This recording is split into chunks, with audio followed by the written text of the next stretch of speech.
Bonjour à tous, on se retrouve pour la 30e séance en PHP. On va continuer avec l'utilisation de l'interface PDO qu'on avait configurée et préparée dans la vidéo précédente.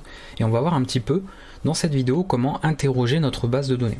Alors, rappel très rapide, j'ai démarré mon serveur Apache pour le serveur web. J'ai démarré un serveur MySQL aussi parce qu'il va bien falloir que je me connecte à ma base de données. Et j'ai gardé un autre terminal pour pouvoir éventuellement me connecter avec le client, pour qu'on puisse voir en fait ce que j'ai dans la table SQL que nous allons interroger pour tout simplement comparer les données et que vous puissiez visuellement voir que nous avons bien récupéré les informations que l'on voulait. Voilà par rapport à ça. On va reprendre le code qu'on avait dans la vidéo précédente, donc vous voyez la connexion à PDO, tout ce qu'on avait déjà vu, et on en était arrivé tout simplement à une connexion établie. Une fois que tout était configuré, que le driver était bien récupéré et mis en place dans notre configuration de PHP, ce qui était évidemment très important par rapport à ça. Une fois ceci fait, on va déjà commencer par, et je ne l'avais pas fait dans la vidéo précédente, on va le garder du coup pour là, par rajouter quelques petites options concernant notamment la création de notre connexion avec PDO, qui sont quand même très utiles pour la suite.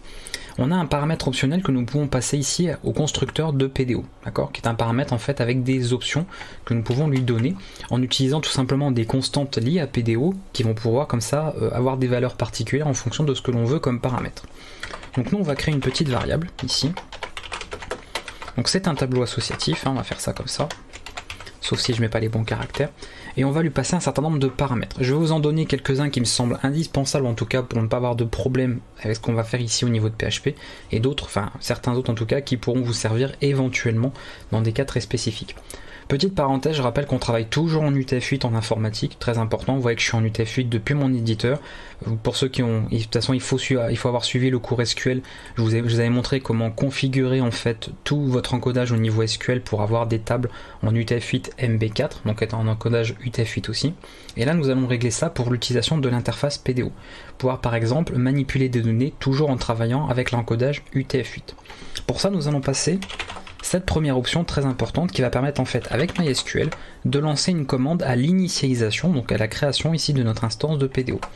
Donc on va faire MySQL attribute init, donc c'est tout en majuscule, c'est important, et commande sans E parce que c'est le terme anglais.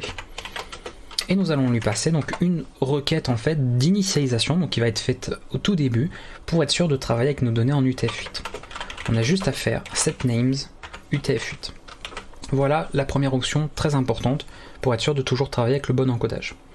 Deuxième option et pas des moindres, ça va être tout simplement attribute rmod, donc le mode d'erreur que nous allons avoir en fait pour PDO. Par défaut, ce mode est à cette valeur, donc rmod underscore silent. Donc vous voyez, c'est assez simple quand même à retenir au niveau des constantes, de la manière dont elles sont écrites, c'est un petit peu toujours le même principe. Alors, nous avons ceci. Donc ça c'est le mode par défaut pour la gestion des erreurs. En gros, s'il y a une erreur qui survient avec PDO, comme c'est un mode silencieux, eh bien on n'aura aucun affichage qui est fait. Donc quand on est en mode debug ou en tout cas en mode développement, c'est quand même pas très pratique. Moi ce que je vous recommande au minimum, c'est de travailler sous forme d'avertissement. C'est-à-dire que vos erreurs soient gérées comme des avertissements. C'est le minimum que l'on puisse faire en tout cas par rapport à ça. Et le mieux, c'est carrément que vos erreurs soient gérées comme des exceptions. Donc on mettra ça comme ceci. PDO, donc 2.2, l'opérateur de portée, rmod, exception, avec un underscore entre les deux. Voilà les deux options qui me semblent en tout cas indispensables pour manipuler l'interface PDO. C'est bien plus pratique comme ça. Maintenant, petite option facultative pour ceux que ça pourrait intéresser, surtout quand vous aurez pris l'habitude de vous en servir et que vous aurez peut-être des projets un peu plus développés que ça quand même. Quand vous aurez par exemple besoin d'avoir une connexion persistante, c'est-à-dire qu'il reste en place, qu'il reste en fait démarré par rapport à PDO, vous pourrez également rajouter ça dans les options. De dire tout simplement, donc attribute, ça va être persistent, si je ne me trompe pas dans le terme, je crois que c'est comme ça, et c'est un booléen, donc il suffit de le passer à true si vous voulez l'activer. Et votre connexion de PDO sera persistante, donc sera conservée. Par défaut, c'est à false, donc en fait, simplement, ça revient de ne pas avoir l'option. Voilà, donc moi, généralement, je la mets pas, mais dans les cas où ça peut vous servir, évidemment, sachez que vous avez une option de PDO qui permet de le faire. Donc voilà, en tout cas, le strict minimum, et nous passons du coup ces options, donc le fameux tableau, en dernier paramètre, par exemple, pour PDO, d'accord, qui est un paramètre de toute façon optionnel. Donc le DSN, le user, le password et les options facultatives, qui sont du coup un tableau associatif ici. Voilà. Maintenant que nous avons ça, que tout est configuré par rapport à toute la partie on va dire option de notre interface PDO, on va pouvoir commencer à découvrir les premières méthodes, en tout cas comment réaliser une requête SQL. Alors là, on est connecté. Bon, déjà, vérifier que j'ai pas fait d'erreur dans mes... Ça a l'air d'être bon. Connexion réussie. Donc on verra de toute façon pas plus tard. Hein, si on voit qu'on a des choses bizarres, on saura que l'UTF-8 n'est pas activé. Donc on se rendra très très vite compte quand même des problèmes qu'on pourra rencontrer.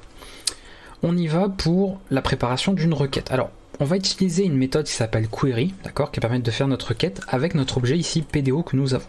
Donc en gros, nous allons faire ça, PDO, la méthode query, et elle prend en paramètre notre requête SQL, d'accord. Alors moi, je vais la faire sur mon client MySQL déjà ici, pour qu'on voie un petit peu que nous avons bien des données à récupérer, parce que si on n'avait rien, ce serait un petit peu embêtant. Donc je me connecte, pas de souci.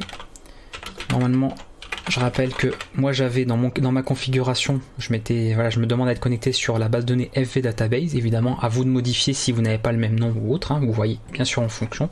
Vous savez comment faire. Ensuite ici, je peux vérifier mes tables. J'ai une table FV Client. Je peux faire un describe de cette table si je veux, pour voir les différents champs qu'elle a. Et nous, ce qui nous intéresse, c'est de récupérer toutes les informations éventuellement qu'elle aurait. Et on voit qu'il y a 6 enregistrements de clients avec du coup l'identifiant, un prénom, un nom, une date de naissance et des points de fidélité. Donc on va essayer de récupérer en PHP via PDO, l'interface, on va récupérer toutes ces informations là. Voilà, donc logiquement cette requête là, select étoile from FV clients, devrait fonctionner en PHP. Donc je devrais pouvoir faire ceci et récupérer les mêmes informations. Alors ça c'est la méthode directement dans le paramètre de query en fait, mais si vous voulez, pour éviter les petites erreurs, par exemple les oublis de cote, les oublis de virgule ou autre dans votre requête, vous pouvez retirer ça et passer par une petite variable intermédiaire aussi.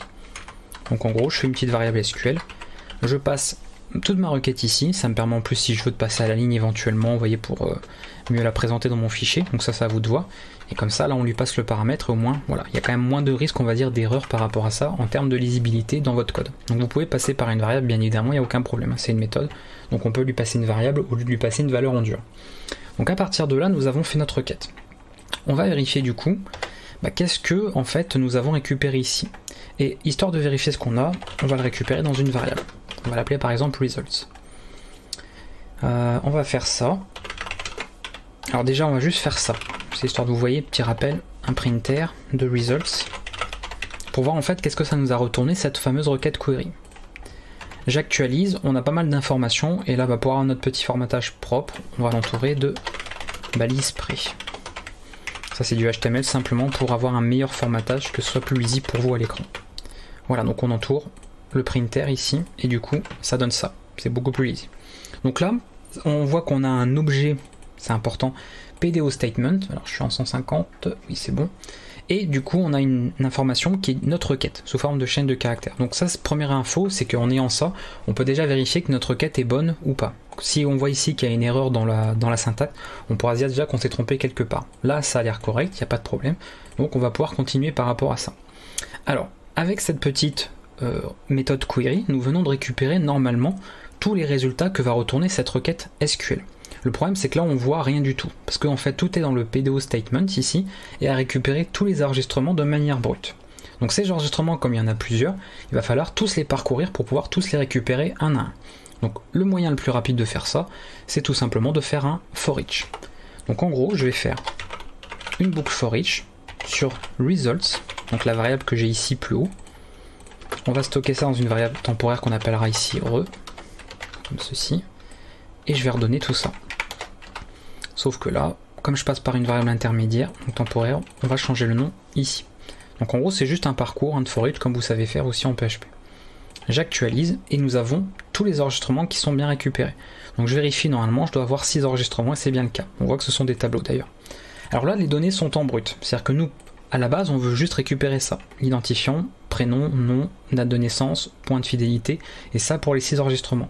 Déjà, quand on regarde là, on voit qu'avec ces données brutes, on a beaucoup plus d'infos que ça. On a effectivement ici, vous voyez ici, sous forme d'indice, les informations, donc qui sont les champs de la base de données, avec leurs valeurs, ça pas de problème. Par contre, on retrouve plein de lignes ici supplémentaires qui, pour le coup, moi, me serviront pas. Donc d'ailleurs, on voit qu'il y a des répétitions, comme vous voyez dans les informations. Donc en fait, on a l'association, c'est-à-dire l'indice qui est en fait le champ de la base de données, enfin de la table en l'occurrence, et nous avons les numéros de ligne. Donc ça fait des informations en trop en fait, et qui du coup rendent un peu les données brutes beaucoup plus importantes en quantité, et nous c'est pas mal d'informations qui pour le coup nous servent pas, elles sont dupliquées. Donc on va gérer ça autrement avec d'autres méthodes justement de PDO, notamment une méthode fetch qui va en fait tout simplement retourner une ligne, d'accord, de tous les résultats qu'on a récupérés, ou éventuellement toutes les lignes d'à coup avec fetch all, comme on le verra un peu plus tard, qui est une autre méthode, et on va pouvoir choisir un petit peu le mode de récupération de ces données, pour pouvoir en fait filtrer un petit peu ce qu'on récupère et ne pas de retrouver avec des données brutes comme ça en énorme quantité. Donc on va déjà juste changer le code ici pour avoir exactement le même résultat, mais en passant par un fetch. Donc en gros, ce qu'on va faire, au lieu de faire ceci, on va récupérer dans une variable, donc toujours dans un for each. For each c'est vraiment le type de boucle en PHP pour parcourir quelque chose, donc c'est très pratique pour ça. On va mettre dans data, donc ici, et je vais dire donc results, ok, et je vais utiliser la méthode fetch. Donc comme ça, je passerai en paramètre de cette méthode, je la laisse par défaut. Tout ça, vous voyez, est fait dans un for each. Donc c'est une affectation en fait. C'est-à-dire qu'à chaque tour de boucle, à chaque itération, je vais faire un fetch sur results, et je vais stocker le résultat de cette méthode, ce qu'elle retourne, dans une variable data, d'accord, qui du coup sera disponible à chaque itération ici, pour l'afficher via ce printr. On actualise, et voilà ce que nous avons. Alors, on a une erreur, bon déjà c'est pas mal, ça fait plaisir. Data, ici, pourquoi il me met une erreur 18, 18. Qu'est-ce qui ne va pas? Pourquoi il met une erreur de parenthèse? J'ai toutes mes parenthèses ici, j'en ai deux. Pourquoi? C'est le for each qui lui pose un problème normalement. Ouais, bon, on va mettre un while, alors le for each pose un problème parce que j'ai pas passé de... Parce que je lui donne pas de variable intermédiaire ici, donc on va passer par un while, ce sera plus efficace. Au moins on n'aura pas en tout cas de problème par rapport aux parenthèses. Donc avec le while, d'accord, pour parcourir ici pour le coup, avec le fetch, on récupère dans data, donc ça ne change pas de toute façon la manière dont on récupère les données. Et ici nous avons toutes les informations, donc comme on l'a eu tout à l'heure avec le for each. Quand on a fait un for each sans faire de fetch, on avait exactement toutes ces informations là. Donc c'est sûr que si vous faites ça, ça va servir à rien ce que vous avez fait, puisqu'on récupère exactement toutes les données en brut. Mais là où l'intérêt d'utiliser fetch a son importance, c'est qu'on va pouvoir lui passer des paramètres. En gros, par défaut, alors je vais vous le noter ici, on va le noter en commentaire. Quand on fait donc un fetch, alors fetch all aussi c'est pareil, mais bon peu importe, je vais pas le détailler ici. Donc par défaut, on a un mode boss qui est appliqué. Donc ce mode de récupération de données, en fait, on le voit justement dans le résultat, c'est qu'on récupère à la fois ici les informations en fait de la base de données, d'accord, et en plus de ça, on récupère le numéro de ligne à chaque fois. Donc c'est pour ça que vous voyez qu'on a des informations qui sont à chaque fois dupliquées. On a ici pour first name, last name, etc., etc. Donc nous, on peut choisir un autre mode plutôt que d'utiliser le mode par défaut. Si on veut récupérer, c'est ça qui nous intéresse, que ces informations-là, en fait, vous voyez toutes les lignes où ici on a en indice le champ de la base de données et ensuite sa valeur, c'est en fait un tableau associatif que nous allons utiliser. Donc on va utiliser le paramètre assoc, d'accord? Donc un tableau associatif, vous savez ce que c'est tout simplement le genre de tableau que j'ai fait là, d'accord? C'est un tableau qui a une clé, une valeur, etc. Mais on a déjà vu ça dans le cours de toute façon bien avant. Donc on va utiliser ce mode là, assoc, en passant en paramètre de fetch ici une autre constante. Donc comme pour les options de PDO tout à l'heure, on met PDO, deux points, donc ça c'est important, faut pas se tromper, fetch underscore assoc. Donc par défaut je rappelle que c'est aboth, comme ceci, et nous on veut ça. Alors attendez, j'ai oublié, hop, ici. Et là j'actualise, et voilà comment nous récupérons les données. Et là c'est déjà beaucoup plus propre, beaucoup mieux filtré. On a vraiment que les informations que l'on veut pour chacun des enregistrements.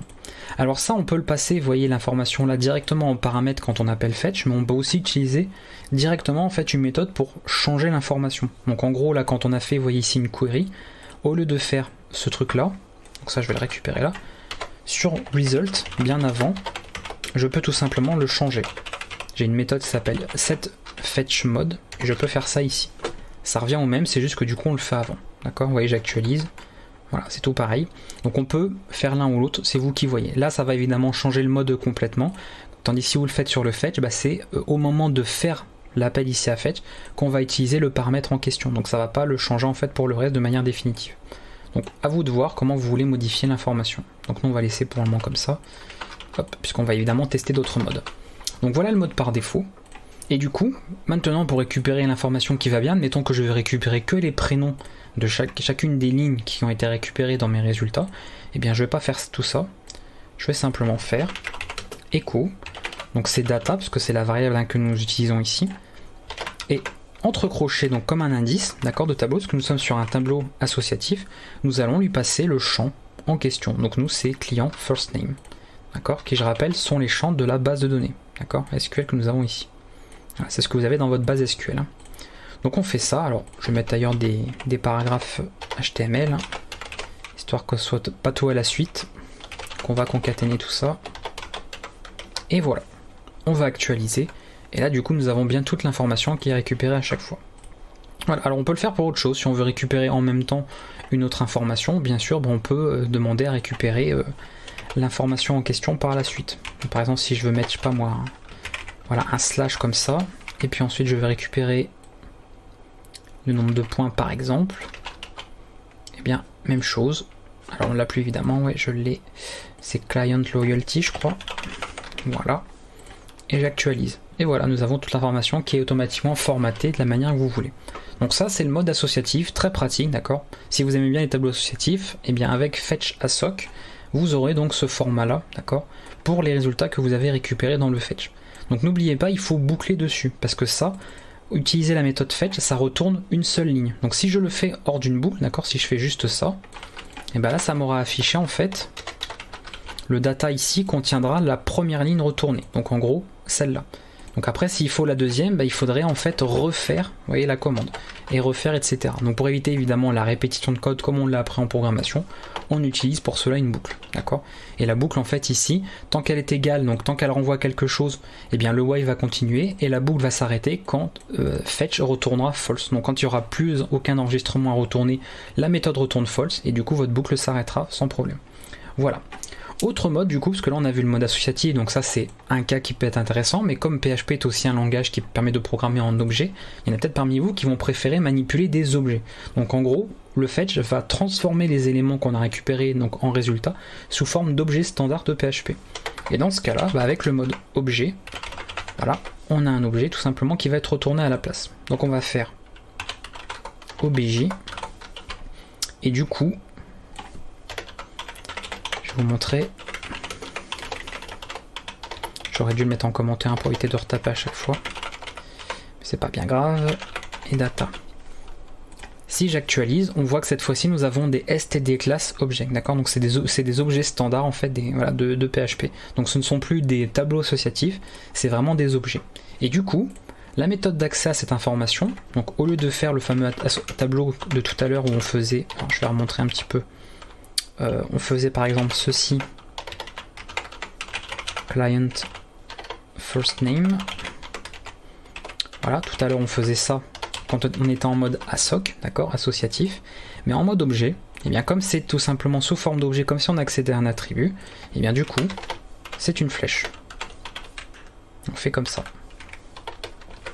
voilà, donc le nom de l'information qui est du coup un objet, et pour accéder à un de ces attributs, parce que cette fois-ci c'est des attributs et non pas des clés d'un tableau associatif, on utilise la flèche. Et ça revient au même, c'est simplement qu'on lit la donnée d'une autre manière. D'accord, elles sont formatées d'une autre manière. Ce ne sont plus des tableaux, mais des objets que l'on manipule. Donc ça, du coup, c'est vraiment question de préférence. Après, il y a certains modes qui sont plus efficaces que d'autres selon les types ou la quantité d'informations que vous récupérez, mais c'est quand même des écarts qui sont pas énormissimes. Donc c'est plus ici, moi ce que je vous conseille, en tout cas une question de préférence. Si vous préférez manipuler du tableau associatif, vous utiliserez le mode assoc. Si vous préférez manipuler tout sous forme d'objet, vous utiliserez objet, donc fetch obj, comme ceci, pour manipuler sous forme d'objet. Donc ça c'est à vous de voir en fonction de ce que vous faites sur votre projet. Et voilà un petit peu comment on a récupéré toutes les informations. Alors, vous voyez que là on a fait du coup un fetch comme ça. Donc le truc c'est quand on fait une requête par exemple où on est sûr de ne récupérer qu'un seul résultat, on peut éventuellement faire un fetch de cette manière, d'accord, on n'en fait qu'un seul et pas de problème, pas besoin d'utiliser une boucle, parce que la boucle vous savez que ça consomme un peu plus quand même, on a plusieurs itérations donc pas forcément efficace.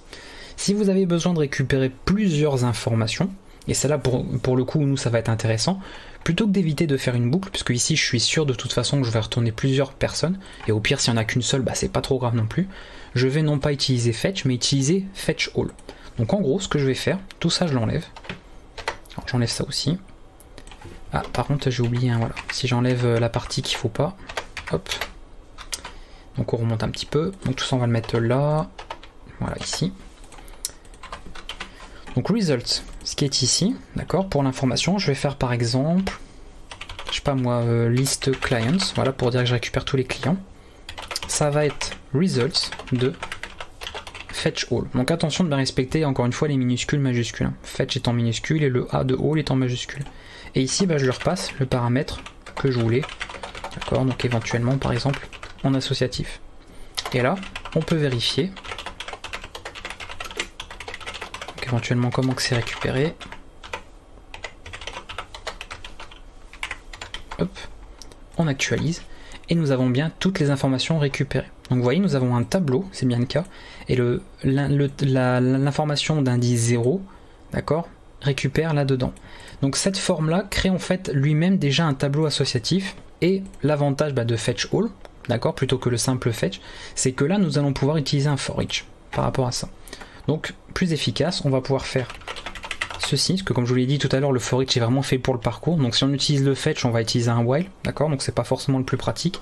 Là, comme on a plein d'enregistrements, on dit pour chacun des clients de la liste, donc par exemple comme ceci, client, nous allons pouvoir indiquer une information en particulier. Donc en gros là je peux faire echo client, donc c'est quand même beaucoup plus lisible là, en termes de nom de variable. Et ici du coup first name. Et comme on va évidemment intégrer ça, on va mettre encore une fois, voilà, petite concaténation avec du HTML. Et voilà, d'accord, plus pratique. Enfin, personnellement, moi je préfère en tout cas parcourir avec un for each. Encore une fois, c'est vraiment conçu pour ça. Donc autant utiliser quand on a plein d'enregistrements un petit fetch all. On for each ensuite là-dessus, d'accord, sur la variable sur laquelle nous avons fait le fetch all. Et on va pouvoir tout parcourir à la volée. Et c'est vraiment conçu pour ça, donc c'est optimisé pour ce genre de parcours là, donc autant s'en servir plutôt que d'utiliser des choses qui seront moins optimales au niveau ensuite de l'exécution de votre page, en tout cas du traitement de vos pages. Et là nous récupérons bien du coup toutes les informations que nous avons voulu. Voilà, donc c'est plus efficace de procéder comme ça. Un fetch si vous avez qu'un seul enregistrement, et s'il y a des chances d'en avoir plusieurs, c'est mieux d'utiliser fetch all, comme ça vous pouvez vous servir du for each, sinon vous ne pourrez pas et vous serez obligé de passer par un while, ce qui n'est pas forcément le plus pratique par rapport à ça. Voilà, écoutez, on a commencé à avoir pas mal de choses. On a vu query, on a vu fetch, on a vu fetch all, ce qui est déjà pas mal. Ce que j'ai pas dit également, quand on fait une requête select, puisqu'il y a en fait, si vous voulez, un espèce de curseur qui se positionne pour faire la sélection, il est important de fermer ce curseur, en fait, pour pouvoir éventuellement refaire une nouvelle requête. Donc en gros, quand vous avez fini de faire votre requête sur tout simplement, comment il s'appelle, on a récupéré ici tous les clients, on va pouvoir fermer ce curseur-là pour la suite, d'accord ? C'est pas obligatoire, mais c'est quand même mieux de le faire pour pouvoir ensuite réeffectuer des requêtes. Donc en gros, quand on a fini de travailler ici avec result, notamment ici avec moi avec mon fetch all, donc je peux le faire par exemple juste après là, ou vraiment tout à la fin si j'ai peur voilà, de ne pas le faire au bon moment, je fais simplement un results de close cursor, comme ceci. Donc pareil avec un C majuscule, encore pour cursor. Donc je peux le faire là, donc en fait ou plutôt au moment où je n'ai plus besoin d'utiliser le result. Donc là, comme j'ai tout récupéré, le fetch all dans list client, ici j'en ai déjà plus besoin, donc je peux fermer le curseur à cet endroit-là. Donc ça, c'est pour du select. Si vous faites du select, utilisez ça. Si vous faites de l'insertion, suppression, etc., vous n'en avez pas forcément besoin. Voilà. Donc c'est une petite chose à savoir, en tout cas, par rapport ici aux différentes méthodes que vous pouvez utiliser avec l'interface de PDO. Bon, en tout cas, l'interface PDO pour être plus exact. Voilà. Alors on a vu pas mal de choses. Je vais vous renoter très rapidement. Ça, c'est plus pour ceux qui aiment bien prendre des notes. Je ne vais pas tout le temps parce que c'est à vous aussi de prendre des notes de votre côté, de vous débrouiller, mais je vous montre rapidement tout ce qu'on a vu.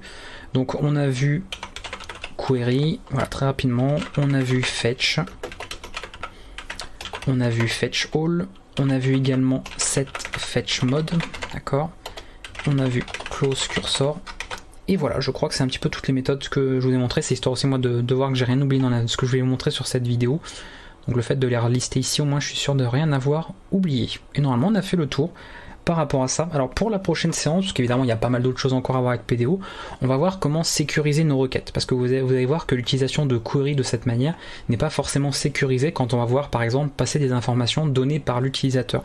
Et comme vous savez que l'utilisateur, il faut vérifier absolument toutes les informations qu'il donne, vous verrez qu'il y a ici on va avoir du coup une faille en termes de sécurité qui n'assure pas en fait la protection et en tout cas la sécurité de nos données, notamment des requêtes qu'on veut effectuer. Et du coup je vous montrerai un autre système en fait qui permet donc de faire des requêtes sécurisées par rapport à là et de pouvoir interroger vos bases de données sans risque en fait tout simplement de requêtes verrouillées, dans ce qu'on appelle en fait des injections SQL, mais on en parlera de toute façon dans la prochaine vidéo. On va s'arrêter là pour cette séance, j'espère que ça vous a plu. S'il y a des questions, n'hésitez pas, parce que ça fait une vidéo pas très longue, mais on a vu quand même beaucoup de choses d'un coup.